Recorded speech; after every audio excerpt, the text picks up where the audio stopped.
Hello and welcome to Miss Bailey's Daily Dose. Today we're going to be thinking about what we'd really like to achieve next year. So if you're in year 2, thinking about at the end of year 3, what do you want to achieve? And if you're in year 3, what do you want to achieve at the end of year 4? And we're going to be thinking about what we can achieve in school and also outside of school with your extracurricular activities. So thinking about school, what would you like to achieve in your next year of school? So we're obviously starting September. Is it that you're wanting to improve on your math skills or your reading or your writing? So think about what you'd like to achieve next year. Is it generalised, I'd like to improve my mathematical ability or my mathematical vocab or language? Or is it something specific? So for example, I would like to get better at handwriting, or I would like to get better at learning my 3 times tables.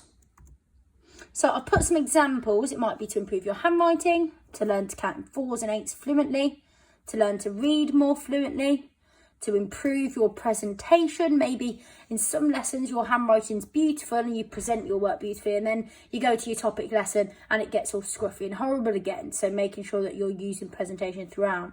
Improving your behaviour. Is it that you're listening and focusing in class? And if you're not doing that, is that something you need to improve on? Is it improving your attitude to learning? Is it every time you get a piece of work you think, oh, I can't be bothered to do this, or what's the point of doing this? It's making sure that our attitude to learning is a good one and a positive one. I need to do this in order to improve. If I get something wrong, that doesn't matter. It helps me to improve. Is it learning to spell those tricky words or those high frequency words? Or is it just learning to spell more accurately in general? Is it improving your level of effort? Maybe in English, because you really like it, you always put 100% effort in. But in maths, the subject you don't really like, you can't really be bothered and you don't really try. So making sure that you're improving your effort and improving your resilience. So if you've got a challenging question, do you just give up?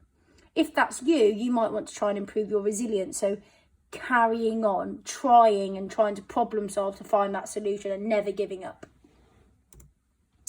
And then outside of school, what would you like to achieve next year?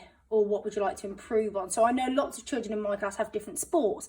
Dancing, gymnastics, bench ball, karate, all of those things. It might be a particular skill that you're wanting to achieve next year, or an award that you're wanting to receive. And you have to do certain things to achieve that. So I've put some down here. Is it learning to ride a bike on your own without stabilisers? Is it learning to swim without armbands? Improving your football skills? Maybe your dribbling's really good, but you're not very accurate with your scoring. So maybe you need to practice that, your penalty shootouts. Is it to learn to do a walkover in gymnastics or dancing? Is it gaining a first place medal in one of your sports? Or a certificate for one of the exams that you've done? Is it getting picked for the top team in football or in netball or in basketball? Is it learning to play the piano or a musical instrument like the keyboard? Is it learning to bake a cake? Maybe it's something that you really want to learn to do. Or is it learning a new language? So thinking about something that by the end of next year, so by the end of when you're in year 3, if you're in year 2 now, or you're in year 4 if you're in year 3 now, what's one of those goals that you would like to achieve by the end? So there's 2 goals, one for school and then one for outside of school. And you can pick whichever one it is. It's really important to make sure that goal is something that you haven't done yet. So if you're really, really good at maths and you're really confident, you're not going to put a goal saying, I want to improve my mathematics. Because if you're already really good at it, that's not one of your weaknesses. You want to choose something that at the minute you might struggle a bit on, or you might feel a bit uncomfortable with, to try and achieve at the end of the year, because then you'll feel better once you've actually achieved it. So this is your template. It's my goals for next year bunting, and I provided you with 2 lots of it. So you can do one for school and one for outside of school. It might be at home, it might be with your extracurricular activities, any of those things. So you can colour in your banners. You might even use the blank one that I've provided you with to write yourself my goals for next year. And thinking about how you'd start that sentence. Next year, I would like to improve. Or next year, I would like to learn.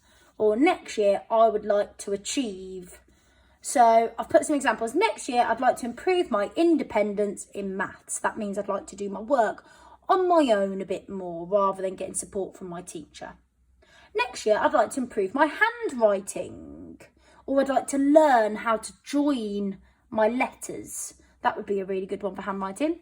Next year, I'd like to improve my focus during lesson time. Maybe during lesson time, your teacher has to keep saying to you, you need to listen, you need to make sure you're contributing to class discussion, and maybe you're a bit distracted at times or people distract you, so you need to improve your focus.